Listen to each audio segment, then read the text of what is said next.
Okay, in number 95, you're finding the perimeter. So if you know the perimeter formula, it's going to be 2 widths plus 2 lengths when you're dealing with a rectangle. So I have 2 times the quantity x plus 3 plus 2 times the quantity x over x plus 4. And then I can distribute. Of course, that gives me 2x over x plus 3 plus 2x over x plus 4.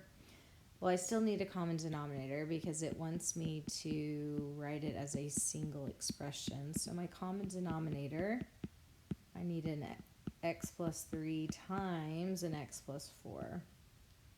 So that first fraction, it looks like I need to multiply by the quantity x plus 4. So if I went ahead and distributed, that would give me 2x squared plus 8x. In the second rational expression, it looks like I need to multiply by the quantity of x plus 3. And so that's going to give me, I'm going to go ahead and distribute 2x squared plus 6x. Now when you go to all that work to get the common denominator, you need to keep it. Don't start canceling. You need to add all your numerators together. So sometimes I just have students literally write it out. Now that numerator can be simplified. If you look at that as one expression, you've got 2x to the second plus 2x to the second, which is 4x to the second. And then you have an 8x plus 6x, which is 14x.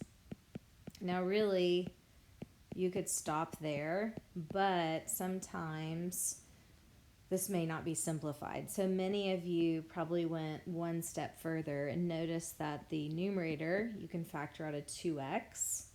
And so if you factor out a 2x, you're going to have 2x times the quantity of 2x plus 7 over that common denominator. We'll notice nothing will simplify further, so you were fine stopping one step ahead, but there's nothing wrong with keep continuing to go as far as we did. And that is your perimeter. Of course, it doesn't have a label, so if it's perimeter, it's just linear units. And there you go.